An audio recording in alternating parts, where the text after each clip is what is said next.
Fala galera, tudo bem com vocês? E aí pessoal, tudo bom? O Café com Leite está de volta, eu sei, você pediu, eu sei, você também que não pediu, você tá morrendo de raiva e nós estamos de volta e é isso. E aí, supera galera. Então, hoje a gente vai falar de um assunto que é relacionado à sociologia, Perfeito. certo? Que é poder, política e Estado, tranquilo? Então, galera, o que é poder? O poder é a capacidade que eu tenho de influenciar você a fazer alguma coisa, tipo assistir esse vídeo. Perfeitamente, inclusive e pedir para você também compartilhar esse vídeo e pedir para você também nos seguir. Então o poder de você fazer isso é muito importante, tá? E o que é política? Bom, a política é exatamente esse caminho que eu faço de exercício do poder até eu conseguir influenciar a sociedade como um todo. Então, a política é o meio que eu levo entre exercer o poder e dominar o Estado. E o que é o Estado? O Estado, justamente, é esse exercício do poder na sociedade. Perfeitamente, olha que perfeito, né? Então, olha só, gente. Basicamente, você tem várias formas de poder, né? Então, você tem o poder, por exemplo, econômico, você tem o poder político, você tem o poder ideológico, né? Tudo isso vai ser definido com o Weber com muita propriedade, tá? E esses poderes, eles servem para se relacionar na sociedade de forma a acontecer um domínio, né? E esse domínio, ele é muitas vezes um domínio de diversas categorias e de diversas formas, né? Quais são os tipos de domínio, Gabi, que o Weber define? O domínio, que seria essa relação de poder, a gente tem a dominação tradicional, que seria pautada principalmente nas crenças e na tradição. O próprio nome já te traz a definição, porque é uma tradição que eu tenho de ter essa dominação na minha vida. Por exemplo, a dominação que os meus pais têm sobre mim, a dominação que a família tem sobre nós, certo? Então, é esse tipo de dominação tradicional. A religião também é uma dominação tradicional. Respeitar pai e mãe acaba que estando, né, nessa concepção de dominação tradicional, né? E a próxima dominação, Isaac, é a dominação carismática.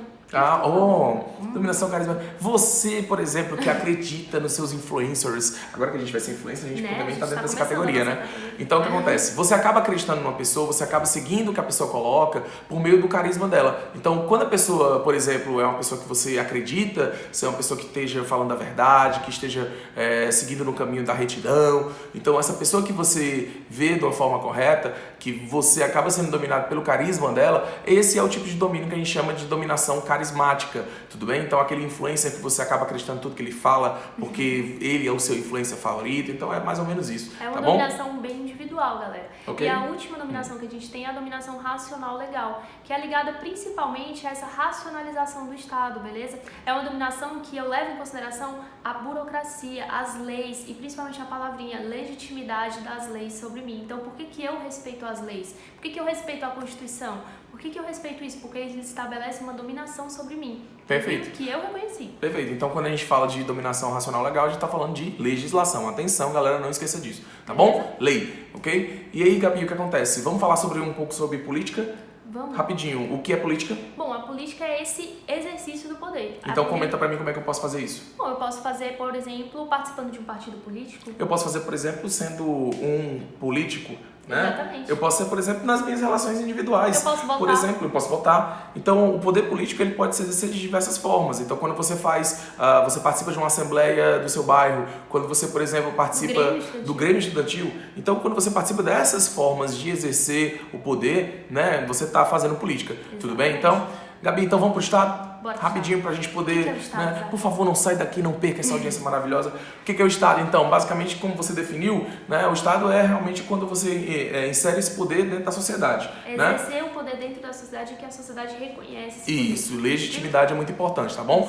Então você tem várias formas de Estado ao longo do tempo. Hoje nós vamos falar aqui nesse vídeo sobre os Estados nacionais modernos, né? Então, na verdade, não só os Estados nacionais modernos, mas tudo que vem deles até os dias de hoje. Então, quando a gente fala de Estado Nacional Moderno, a gente tem que lembrar do contexto de final da Idade Média, né? Então, você tem ali a finalização da Idade Média e quando você percebe que há uma classe social, por exemplo, a burguesia, e há uma classe social, por exemplo, como a nobreza, que pretende fazer com que exista uma forma de ordenamento, uma forma de organização social que garanta mais privilégios, que garanta um melhor relacionamento para eles. E aí eles acabam criando o Estado Nacional Moderno, que vai ser representado ali na figura do rei, né? Ou seja, vai ser o Estado chamado de absolutista, né? É como se fosse uma transição, galera, da dominação tradicional que a gente tinha, né, dos senhores feudais para uma dominação carismática na figura dos reis, certo? Isso. Aquele reconhecimento que principalmente a Igreja Católica deu de que os reis eram reconhecidos, né, pela própria entidade divina aqui na Terra, é justamente o reconhecimento dessa dominação carismática. E aí é bom lembrar o seguinte, tá? Essa dominação carismática também vai se tornar uma dominação tradicional, quanto mais o tempo passa, e a galera vai começar a respeitá-la porque a tradição é assim. Exato. E uma dominação racional legal porque ele vai construir uma série de leis que você vai acabar seguindo.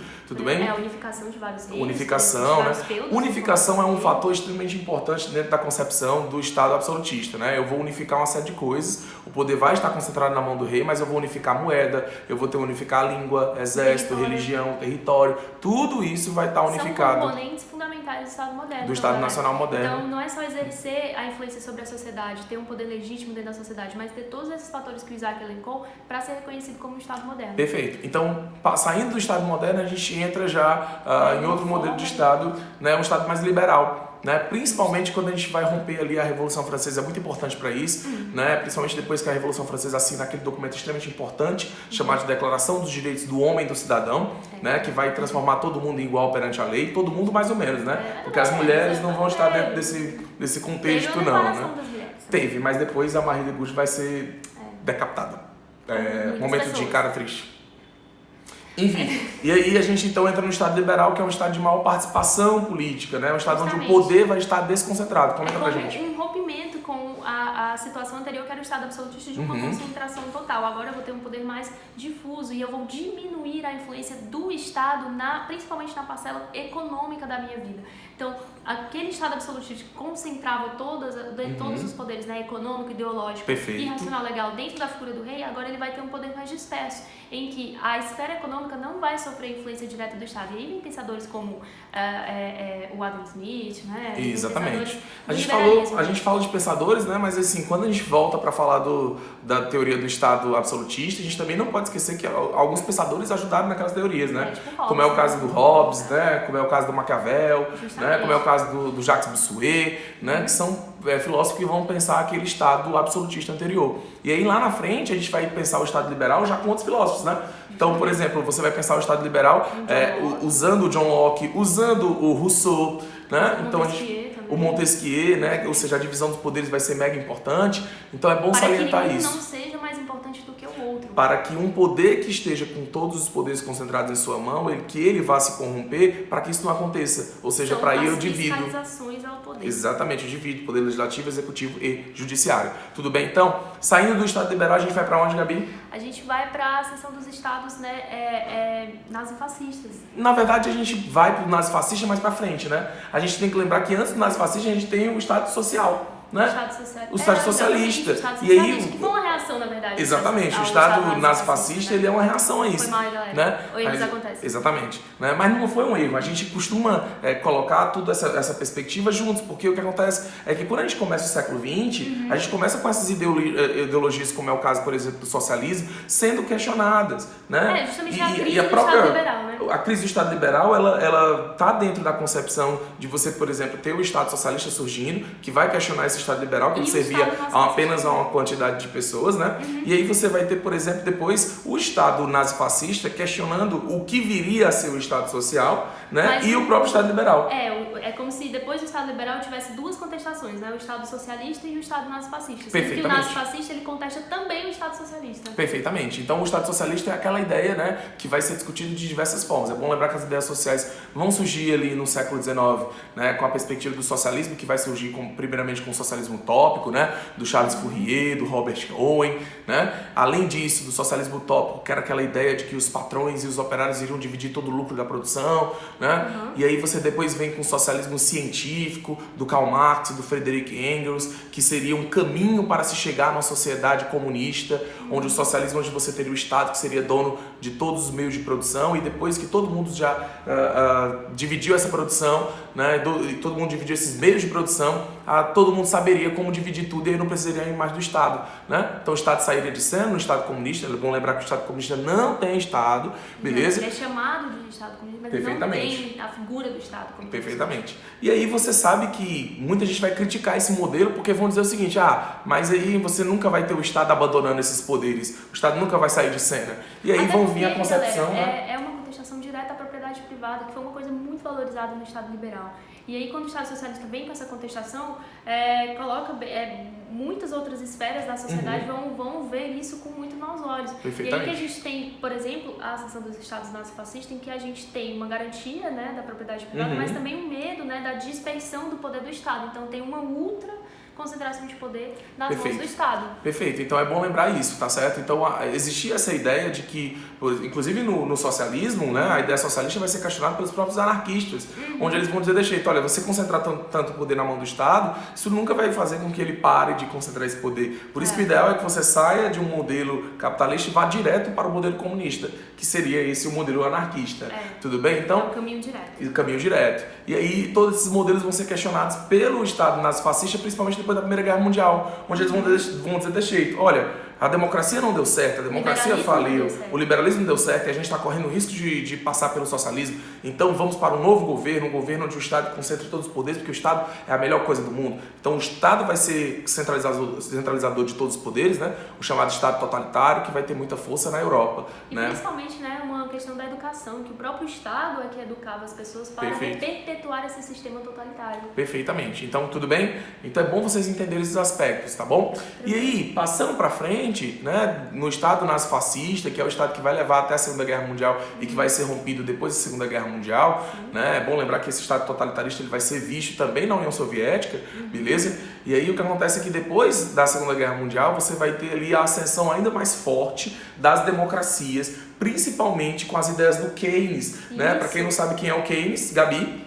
O Keynes foi um economista, né, norte-americano que teorizou justamente o estado do bem-estar social. O estado do bem-estar social, galera, ele é uma reação a tudo que vinha antes, né, da crise do Estado liberal, da ascensão do socialismo, da ascensão dos estados nazifascistas, como se fosse um método do Estado de não desembocar em nenhuma dessas opções, nem o nazifascismo, nem o socialismo. Isso. É como se o Estado ele tem que proteger para que a gente não desemboque em uma dessas opções. E como que eles faziam isso, sabe? Qual era a ideia? Perfeito. Então a ideia keynesiana é uma ideia que vai abordar e vai dar força para o chamado estado de bem-estar social. Posso testar meu inglês agora? Vai. Olha para mim agora. Welfare state. Falei certo? Mais ou menos. Tá, beleza. Então vai, Gabi, certo. como é que Ele é? tá melhorando, Vai. pessoal. Mostra o teu lado pavão, Gabi. Vai lá. Ele Como é que a gente faz? Como é que a gente fala então? Vai lá, Gabi. Welfare state. Welfare state. Agora foi bom? Foi ótimo. Arrasou. Chupa haters. Olha só. Olha só. Então o que acontece? Meus amores, quando a gente fala do estado de bem-estar social, a gente fala de um estado que vai garantir uma série de direitos sociais para as pessoas, tudo bem? Então acesso à educação, acesso à saúde, acesso ao saneamento básico, né? Ele eleva bastante os custos do próprio Estado, Perfeitamente. certo? Mas com a justificativa de garantir o quê? As propriedades privadas, o liberalismo, o funcionamento do capitalismo, como ele deve funcionar. Perfeito. E aí esse Estado vai ser questionado ali já no final da década de 70 e 80, quando a gente vem ali com a ascensão da chamada ideia neoliberal, que inclusive muitos liberais odeiam esse termo, porque dizem que é uma forma, né, detratória, né, de se chamar os liberais. Eles continuam sendo liberais, eles vão, né, dizem que são os detratores que chamam os neoliberais de neoliberais, né? Mas enfim, esse Estado ficou conhecido como neoliberal, é um Estado que tem quais características, Gabi? Ele é principalmente, né, gente, a retomada daquele pensamento de que o Estado ele tem que ter pouca intervenção na economia. Ele tem que trabalhar para chegar à prosperidade, certo? Ele tem que trabalhar nisso, mas valorizando o quê? A riqueza. Então, quanto menos o Estado intervir, mais riqueza eu tiver, melhor vai ser. Então é por isso que, né, nas figuras da Margaret Thatcher e do Ronald Reagan. Ronald Reagan. Que são pessoas que vão fazer o quê? O famoso Estado mínimo, né, moçada? Exatamente. Estado mínimo, onde o Estado vai participar minimamente. Tu lembra do welfare state? Pois pronto, a gente vai contradizer o welfare state. Ao invés do Estado fornecer essas coisas, o Estado vai se retirar dessas coisas, abrindo caminho para a iniciativa privada. E aí, na hora que a iniciativa privada vem, ela vai competir, e segundo essa ideia, na hora que ela vai competir, os preços vão baixar, a qualidade vai subir e vai ter um maior acesso, né? Pelo menos na teoria. Funcionamento do mercado. Mais ou menos isso, tudo bem? E aí, por fim, a gente chega em qual Estado? Que é o Estado do democrata de direito, né? Que a gente tem agora. É que ele já vinha, né? Nesse Ele já período, vinha, né? Ele tem uma concepção muito mais política, etc. Mas é o que a gente tem hoje do Estado Democrático de Direito. Alguns estados ainda se caracterizam como neoliberal, mas esse Estado Democrático de Direito, ele fala mais ou menos o quê, Zé?